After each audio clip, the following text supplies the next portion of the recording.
Welcome to our last video audio module of the semester. We're going to do this first one on thunderstorms and tornadoes.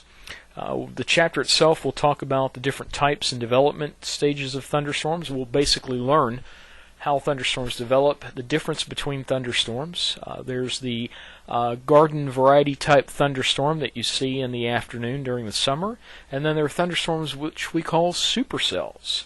You've heard of those. Those are the really life-threatening type of storms that can produce tornadoes. But before we begin the actual lesson, I thought it might be kind of interesting to actually look at a thunderstorm forecast for tomorrow. And when I say tomorrow, that's going to be Friday. So from your perspective, yesterday, if you get this CD on Saturday. But on Friday, March 30th, you see a rather extensive area across the southern and central plains where they're predicting severe weather. They're predicting thunderstorms up in Iowa. So it's kind of interesting that we're talking about thunderstorms, and I don't know if you recall this, but it was yesterday, which would be Wednesday, March 28th, where they had a huge outbreak of tornadoes along the central portion of the country. There was even a fatality from one of the tornadoes, but over 60 tornadoes yesterday, and so very, very severe weather as we are heading into primetime severe weather season. Let's go ahead and start the lesson.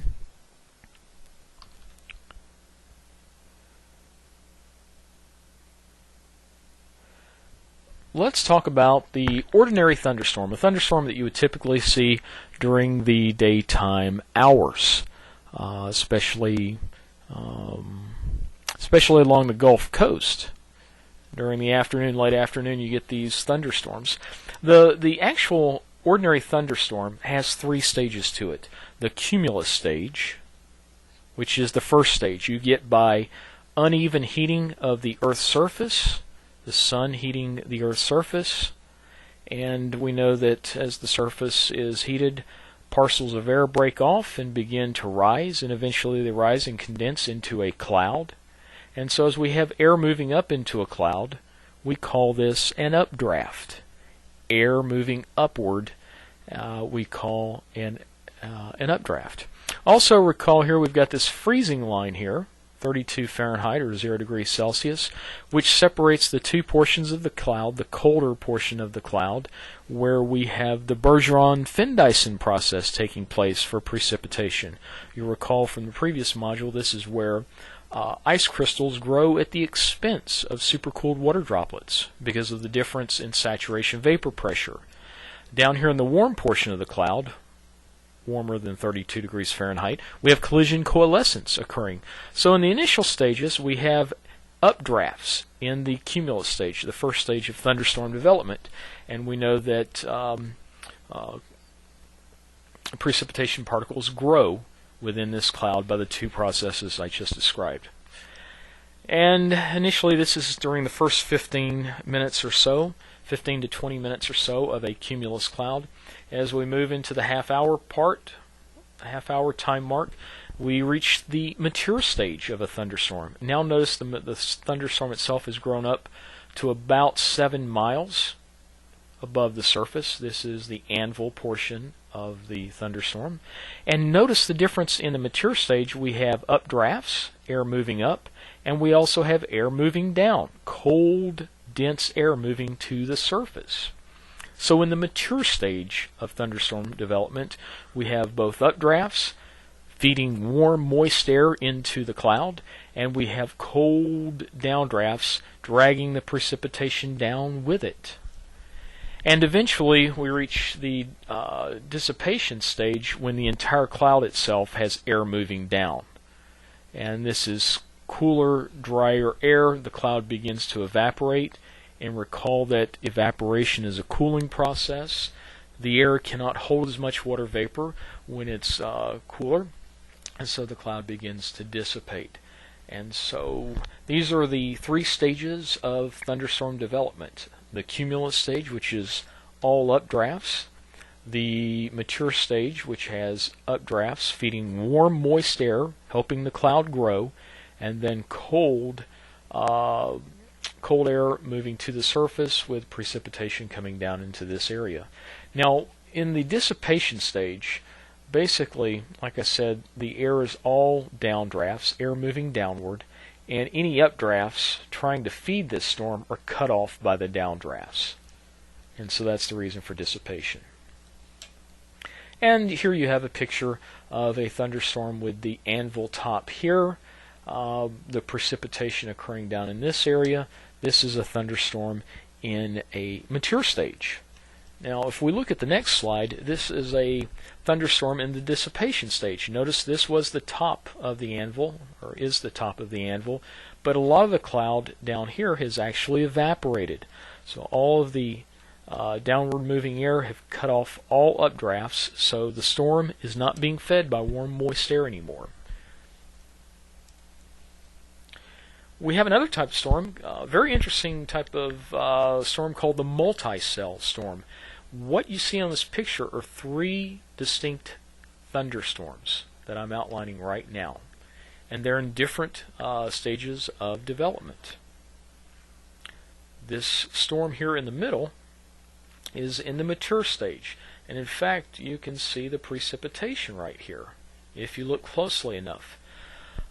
So we have air coming up and air moving down, and notice that as the air begins to move down, it hits the ground and is forced upward, and as this air moves upward, it begins to cool, it condenses and forms another cumulus cloud that I'm outlining here. And the same thing over here. This storm, the downdraft hits the ground and begins to move up and forms another cloud, as I'm outlined here.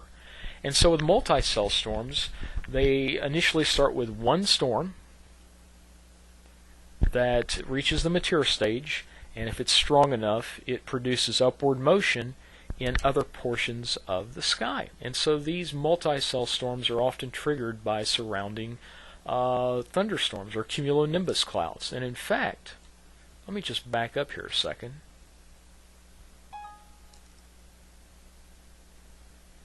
And you probably recall this picture here I had on my desktop from about a month ago, actually from February 24th, a little over a month ago. I outlined three thunderstorms, this one over northeast Arkansas, a smaller one here in central Arkansas, and then another one here over southeast or southwestern Arkansas, and yet another thunderstorm here. This is an example of actually a multi-cell and also a squall line. Now notice that we're looking down upon the top of the cumulonimbus cloud, and so if you look along the border here, Louisiana and Arkansas, you see that there's a clear slot here, and that's where we have air descending. And we recall from mountain sim that as air descends, it begins to evaporate, it begins to warm, and as the air hits the ground, it begins to move up and develops another thunderstorm. And so what we're seeing are examples here of multi-cell storms. Look at this one right here in the middle. It's being formed by the downdrafts from this storm and the downdrafts from this storm. Very, very fascinating concept.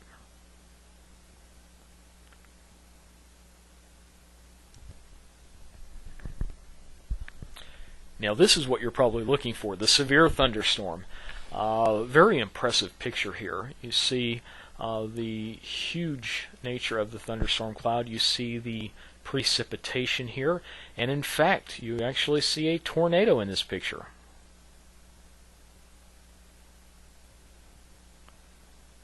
Try to outline the tornado there for you. There it is. And then you can see the rain shield right here.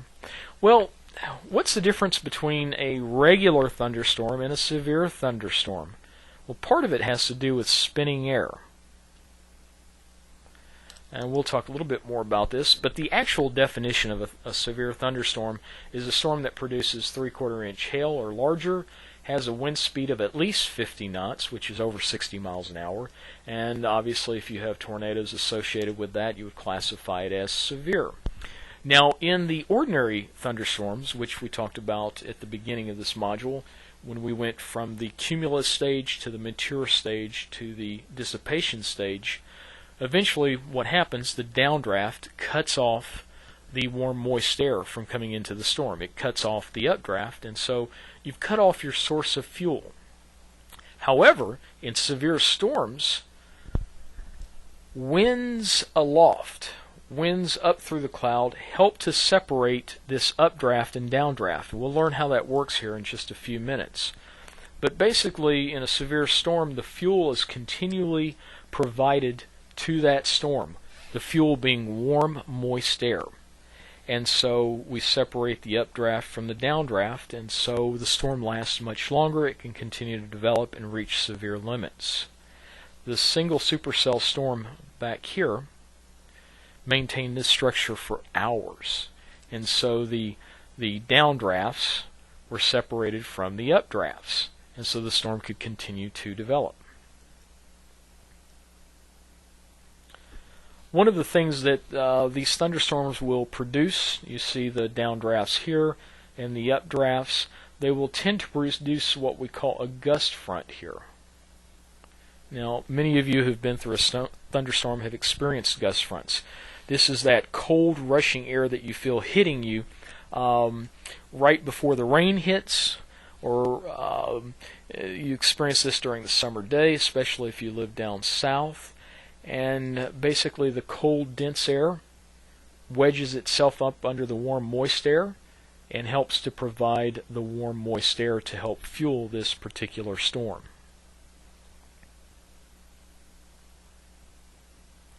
And a couple of things that you will see here is what they call a shelf cloud, which is formed by the presence of the gust front.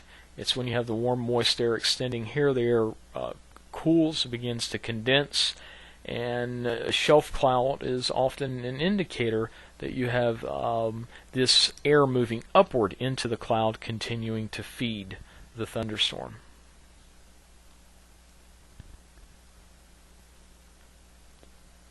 And here's a beautiful picture of that. I don't know if you can see this, but here's the shelf cloud itself. So we have the cold air rushing down. You see the precipitation here in this area. So we have warm, moist air moving up, feeding the storm. We have the cold air moving down, and this cold, denser air is helping to lift warm, moist air to continue to feed the storm. So we see the storm being fed from different areas, but we also see the downdraft, the cold, dense air. A lot of times you might see these spinning clouds out ahead of this gust front. They can be quite impressive. These are not tornadoes, though. They're what we call roll clouds, horizontal clouds that form beneath the shelf cloud. What you're looking at here is a radar of what we call a squall line. This particular squall line identified here, which was up in Ohio all the way down to the Gulf Coast. So literally over 1,000 miles, a linear or a line of thunderstorms that were moving out ahead of a cold front back in 1989. This is what we call a squall line. It's an area, a linear area of thunderstorms that often race out ahead of a cold front, producing severe weather. This particular storm spawned 25 tornadoes and killing 25 people. Another type of thunderstorm is what we call the mesoscale convective complex. Now, before I get into the description of the mesoscale convective complex, I'd like to talk about thunderstorms that form along the Gulf Coast. I've drawn in the border here of Louisiana and Florida. Typically during the summer you'll see individual thunderstorms forming along the Gulf Coast. You have warm, moist air coming up from the Gulf of Mexico. The air on the land is very warm, it's buoyant, it begins to rise, it cools, and during the summer you'll get these individual thunderstorms that form and begin to move from east to west.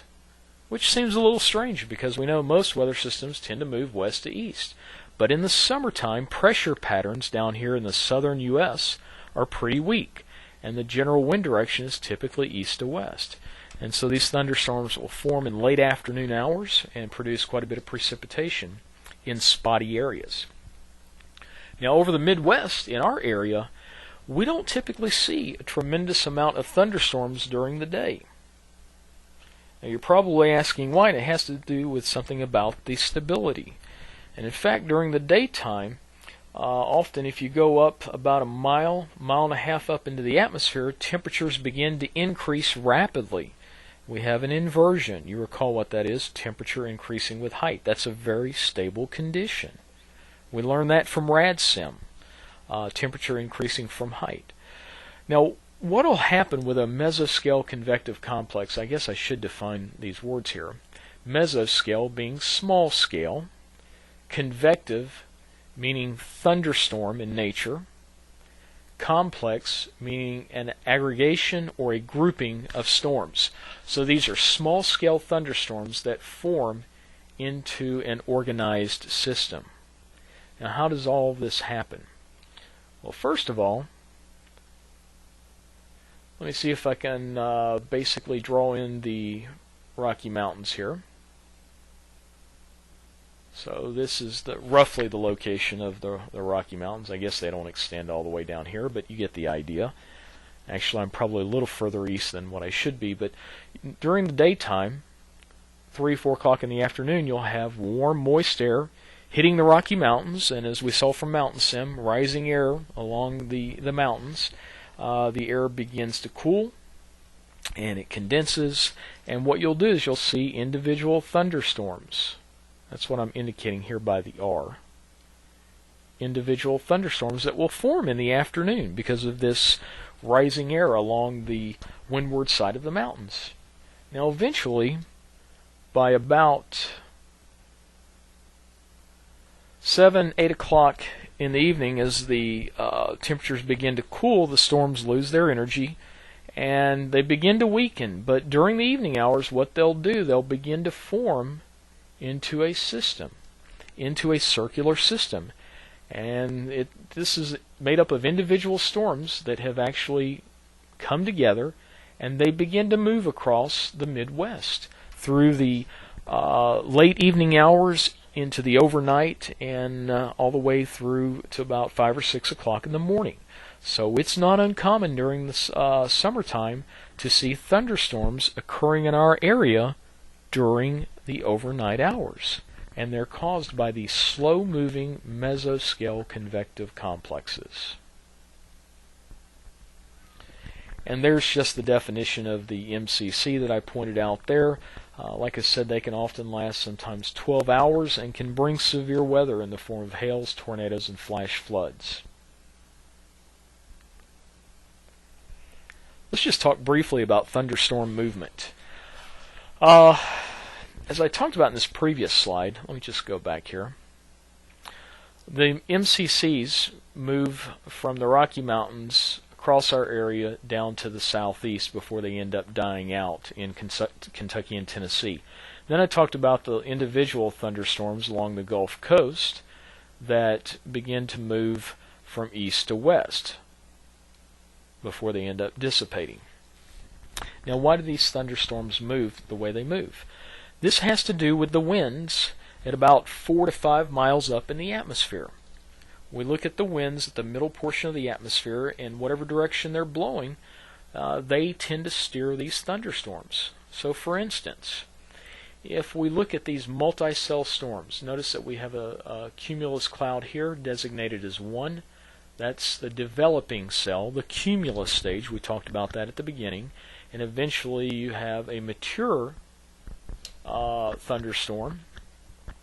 And then here in designated number 3 you have a dissipating thunderstorm. Let me erase this just a moment. Now what will happen is that in the mature thunderstorm we have downdrafts. Recall we talked about air moving down. And as the cold, heavy air sinks to the ground, it hits the ground and begins to rise again, and it will form a cumulus cloud. These are what we call the multicell storms. We see the same thing here. We have the downdrafts beginning to rise and forming another storm. And so these, if the wind direction is from the southwest which is indicated by these arrows here, these blue arrows, winds at about 500 millibars. They're steering these storms from southwest to northeast. Now notice also something interesting here, that as this storm begins to die, as it goes from here to here, it begins to feed this storm, and it begins to feed this storm. It begins to develop additional storms. But what happens is that as we begin to pull moisture in from the south to this storm here, this storm is intercepting the moisture that was originally intended for this particular storm. And so this storm will begin to die off, and this storm here will begin to grow, because the moisture is being intercepted by that new developing cloud. So it's really interesting to see how that works. Flash floods, I'm only going to touch briefly here on this, just because it impacted our lives here over the Midwest so significantly. Back in 1993, you'll recall, from June and July into early August, a large portion of the Midwest here, outlined in blue, was devastated by flooding. In fact, you see a picture here near the Des Moines Waterworks area. And basically what triggered this flooding is that the jet stream, and again, we didn't get a chance to cover the jet stream in our class, but you'll have to take my word for this. The jet stream provides energy for surface fronts. Now the jet stream is extremely high. It's at about 30,000 feet in the atmosphere, so it's way up there. But it helps to provide energy to the surface fronts. And basically what happened that summer is that areas of low pressure would begin to form and move along this front. And you know, during near areas of low pressure, you have air converging, air rising. Air rises, cools, begins to condense, and forms precipitation. Generally in the summer, the jet stream is up in Canada, but it moved further south and stayed over our area for at least 2 months. It took actually 45 human lives, and over 74,000 people were evacuated, and numerous people lost their homes and property.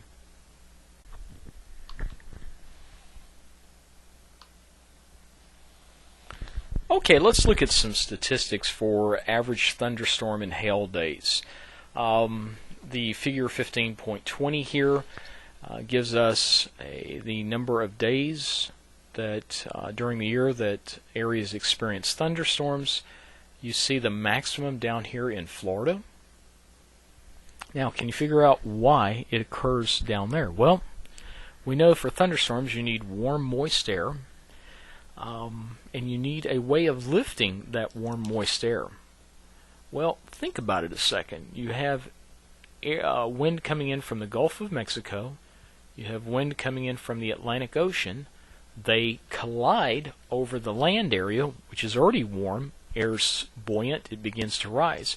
But anytime you have colliding air, the term for that is convergence. Colliding air, the air is not going to go into the ground, it's going to rise. And so you have a lot of converging air over the Florida peninsula. And so during the summertime you have warm, moist air rising, produce a lot of daytime thunderstorms in the Gulf Coast. As you begin to head back toward the central portions of the U.S., central and southeastern portions, you still have 50 plus days of thunderstorms. Over Iowa, we experience about 45 days during the year where we have thunderstorms. That's kind of interesting. You go out here, you have warm, moist air coming in from the Atlantic during the summer, but you don't have as many thunderstorms. We'll talk about why you don't have as many thunderstorms a little bit later. The distribution of hail, which we really won't talk about too much here, but notice that most of the hail occurs over northeastern Colorado. And part of that has to do with the fact that you have a lot of rising air over the windward side of the Rocky Mountains. I talked a little bit about that earlier when forming mesoscale convective complexes, MCCs. You see one of the explanations here is along the Gulf Coast. The hail typically melts before it reaches the surface because it's warmer. Here over Colorado, it's typically cooler. You're at a higher elevation. Okay, on to tornadoes, because I know this is really what you were looking to get at. A tornado, I don't really have to define it for you, but basically it's a rapidly rotating column of air. I believe Dale was, you were telling me a while back, Dale, some of the tornadoes you've seen throughout your days back in Kansas. And you see right here, you see the main funnel itself, and then you see these little ropes here. These are what we call suction vortices. They actually, you can think of them as mini tornadoes, small tornadoes, often creating a lot of turbulence that can be very damaging, oftentimes just as damaging as the main column right here associated with the tornado. In this particular tornado, winds in southern Illinois had in excess of 160 miles an hour. Well, we'll talk about tornadoes and why they occur, but first of all, let's find out where they occur most frequently. And as you know, we live in the area right here called Tornado Alley. Tornadoes occur here quite a bit. And in fact, you see the bullseye over central Oklahoma. But up even into Iowa, you see the frequency of tornadoes is quite high. Now, part of this is that we have a source of warm, moist air from the Gulf of Mexico feeding into our area. So warm, moist air is a condition for producing thunderstorms. We learned that a little bit earlier. And we also, according to this, we know that most tornadoes occur from March to July. And typically, to produce tornadoes, you need warm, humid air at the surface.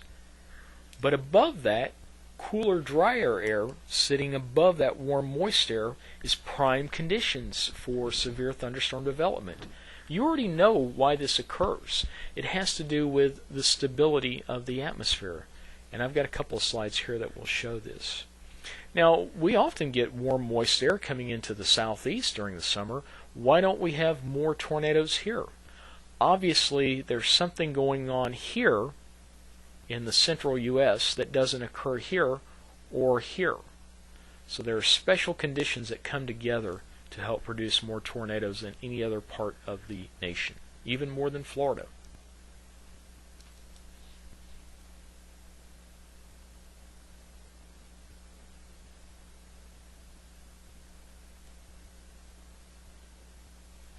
Another way that we can look at tornadoes is we can classify them by the Fujita scale.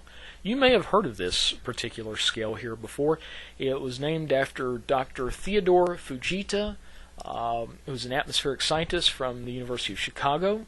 He passed away about probably 8-9 years ago, but he actually came up with a scale that goes from F0 to F5. With F0 tornadoes being the least damaging type of tornadoes. These are the weakest type of tornadoes, the F0. In your textbook, I believe there's a chart there that shows with an F0 tornado light damage, like tree limbs knocked over. Whereas if you go down to the F5, your entire house is demolished. Basically all you have left is the foundation. F1, F2, those are moderate type of tornadoes that produce damage. So basically the Fujita scale uses the damage produced by the tornado to actually classify the tornado. One other thing I should point out on this slide here is the difference between a tornado watch and a tornado warning. Now, I bet everyone in this class realizes that a tornado watch means that conditions are conducive to possibly produce tornadoes. Doesn't mean that a tornado has been produced, but that conditions are there to produce tornadoes, while a warning means a tornado has actually been spotted.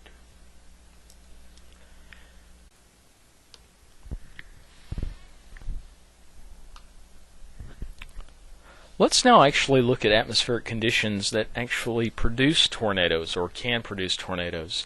And I think probably the best way to view this is to look at the atmosphere in terms of different layers. In other words, you notice here this is the surface at 0 kilometers and goes up to actually 30,000 feet here. So 0 feet to 30,000 feet. We can look at it in terms of pressure surfaces. This is the surface, and at the surface we have a low pressure, a cold front, a warm front, high pressure. And so at the surface we have warm, moist air coming in. And notice when a warm, moist air hits a cold front, we begin to have rising air, produces precipitation. But not all thunderstorms produce tornadoes. In other words, there have to be conditions just right to produce tornadoes. Well, if we go up about a mile up in the atmosphere, the 850 millibar level, notice we've got another pressure surface here. And at this level, the winds are more out of the southwest, as indicated by these arrows. So we have warm, moist air coming in from the southwest at about a mile up. If we go up to about, let's see, the 700 millibar level, we'll notice that the winds are now almost due west. They're out of the west. And notice now it's bringing in cold, dry air. So we had southerly winds, or southeast winds at the surface, southwest winds about a mile up at 850 millibars, and then if we go up to the 700 millibar surface, we have winds out of the west. And so notice we have a change in direction. This is what we call a wind shear. Wind changing speed and direction with height.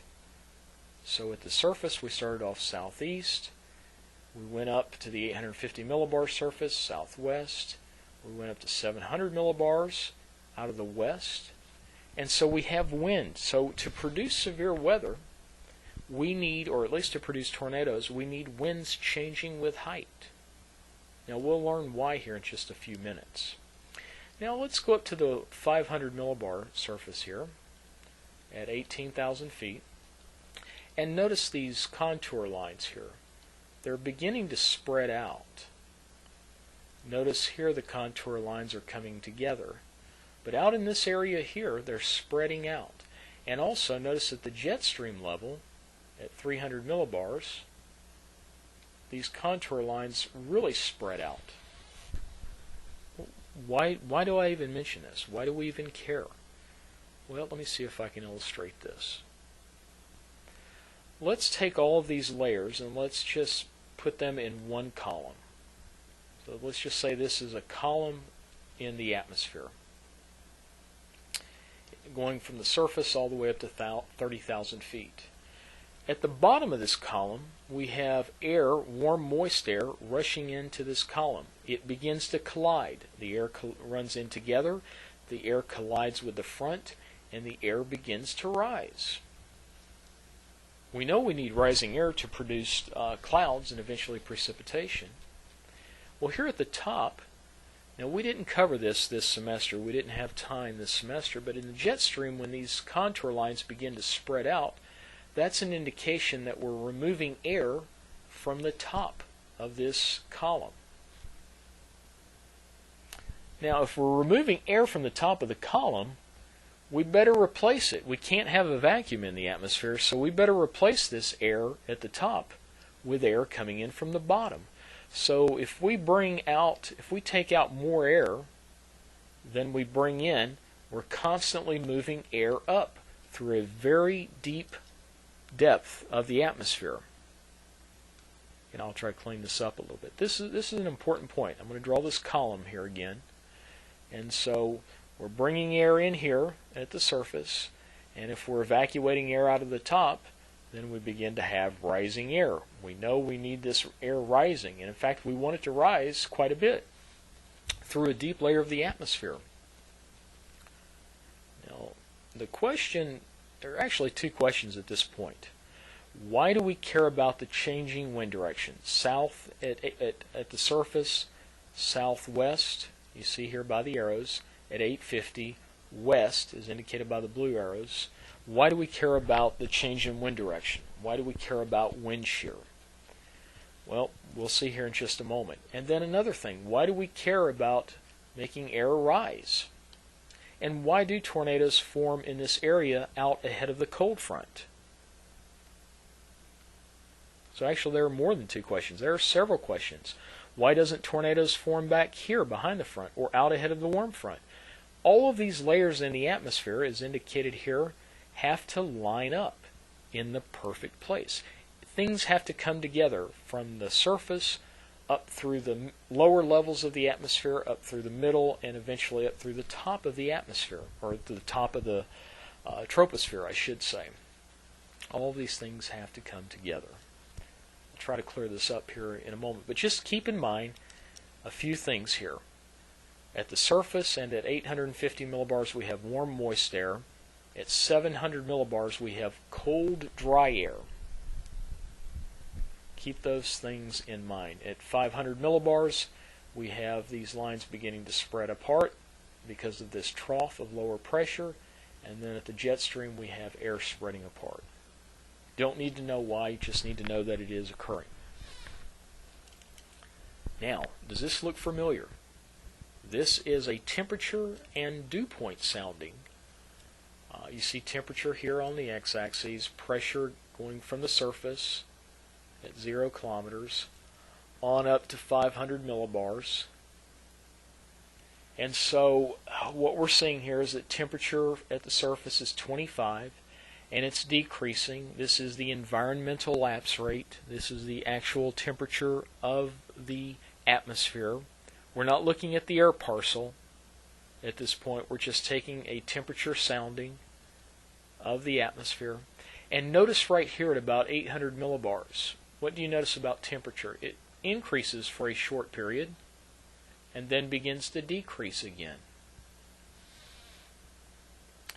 Also, notice this box of green, these green boxes here. This is the temperature dew point and how it changes over time. I'm sorry, not over time, but through height. And so we see that the dew point temperature at the surface is about 24. And as we get up to about 800 millibars, the dew point temperature is about 17. So at this level, dew point is 17. Temperature at this same level is about 20. And so if I ask you for the dew point depression, recall that is temperature minus the dew point temperature. And in this case, it's 20 minus 17, and that equals a 3 degrees Celsius dew point depression. Recall what we said earlier. If you have a dew point depression less than 10 degrees Celsius, we consider that moist. And all through this layer here, from 1,000 millibars up to about 800 millibars, the dew point depression is less than 10. In fact, it's actually less than 5 all the way through this. So at the lower layers of the atmosphere, we have warm, moist air. See, indicates warm, moist air. And then above that, the air, the dew point, begins to really decrease rapidly, and notice the difference between dew point temperature and temperature is quite large. And so when the dew point line and the temperature line have a wide spread, that's an indication of a large dew point depression, which tells us that the air is dry. So we have colder, drier air overlaying warmer, moist air. Recall back in this slide here. We want warm, moist air at the surface, like at the surface and at 850, and then above that we want cold, dry air. Let me clean this up a little bit. Now, why do we even care about this? Well, we know that if temperature in the atmosphere decreases rapidly with height, that's an unstable situation. And we also know that if we have temperature dew point close to temperature, that's a very moist type of setup. We need moist air to produce precipitation. But if we have moist air, we need a way of lifting that moist air to eventually where it cools and condenses. How do we produce this lifting? How do we get lifting? How do we lift those air parcels up?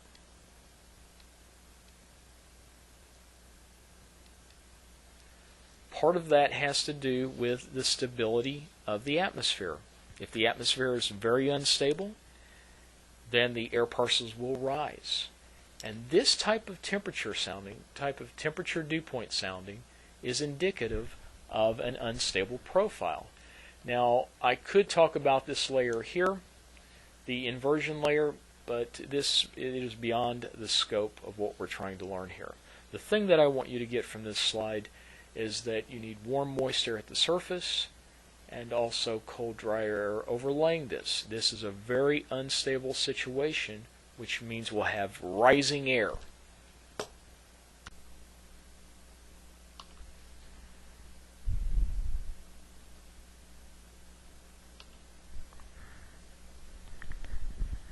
Okay, we've talked about wind shear. That's wind changing with height and also changing with speed as we go up through a depth of the atmosphere. Now recall earlier we were looking at different heights in the atmosphere.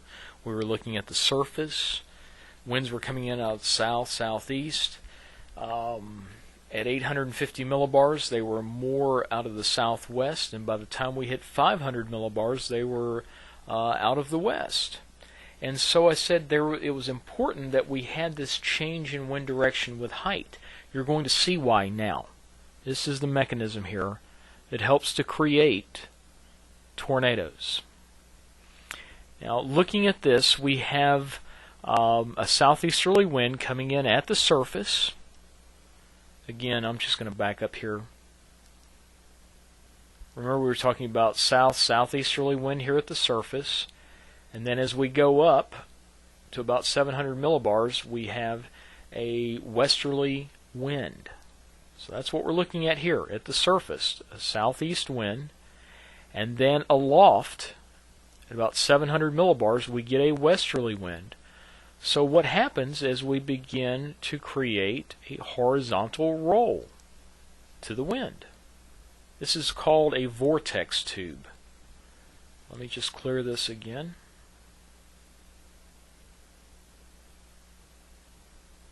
Now again, we have weaker winds coming in from the southeast, stronger winds coming in from aloft at about 500 millibars. And so we have this rotation of air. This occurs inside the thunderstorm. And then you get a strong updraft. It takes this vortex tube and begins to tilt it up into the vertical. And in fact, I have a simulation to show that.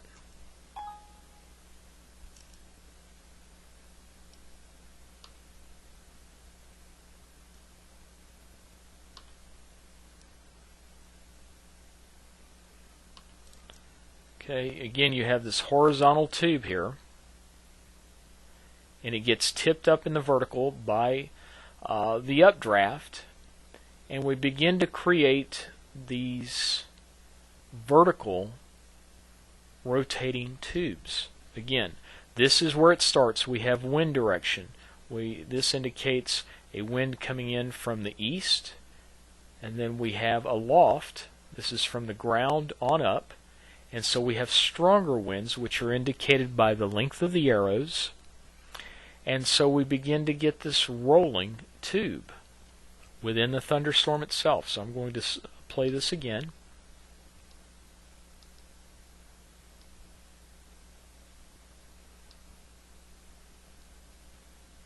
And you'll see as the updraft begins to come up here, it tilts this horizontal tube into the vertical. This is what we call a mesocyclone, and I'll show that to you here in just a moment.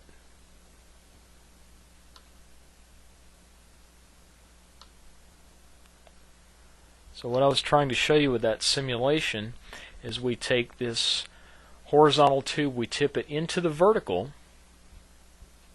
Now this isn't a tornado. Again, I repeat, this is not a tornado. This is just a horizontal rolling air within the thunderstorm.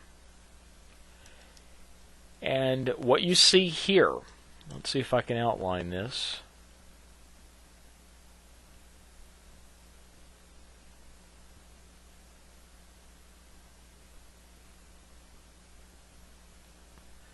This is that horizontal tube that has been tipped into the vertical. Okay? It is spinning. And through a process we don't quite understand yet, at times will form what we call a tornado. So the tornado itself can exist or begins to form inside the mesocyclone. So what we need is we need stronger winds aloft and winds coming in from a different direction at the surface, and we begin to get this horizontal roll. Again, that's called a mesocyclone, not the tornado, and the updraft grabs it and tips it into the vertical.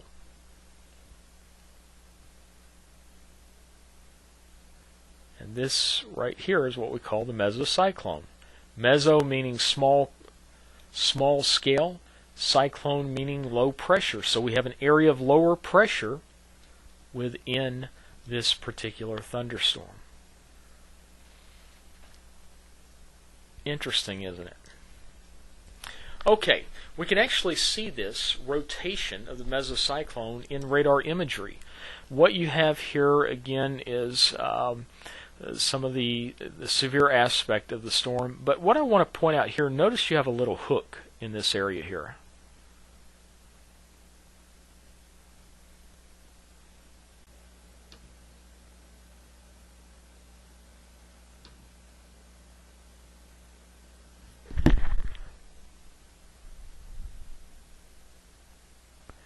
This hook here is indicative of the mesocyclone. And you see this kind of wrap around feature, and this is where you would expect the tornado to occur if one did occur.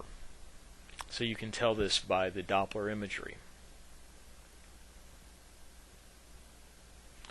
Here is a very spectacular supercell where you can even see the rotation there. Absolutely spectacular there. And basically you can use rotating clouds as a signal for a possible tornado. So I have seen, when I was in Kansas in graduate school, about 12-15 years ago, I did see a rotating supercell. However, it did not produce a tornado. But this is a good indication, if you see something like this, it's time to take cover.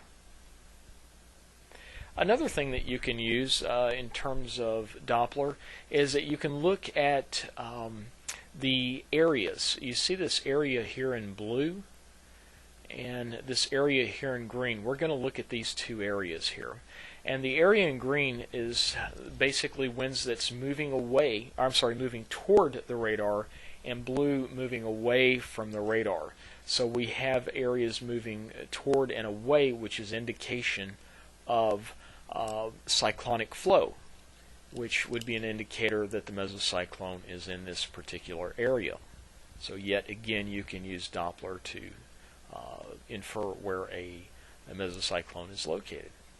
And then of course you've seen pictures of these weather geeks, and I was definitely one of them. I never got to operate this type of radar equipment, but they can actually bring out this type of radar equipment, especially down in Oklahoma, to do their research, to learn more about how tornadoes form and the types of things that go on inside a tornado. I hope you found this particular module informing. I know that tornadoes and thunder. Okay, we'll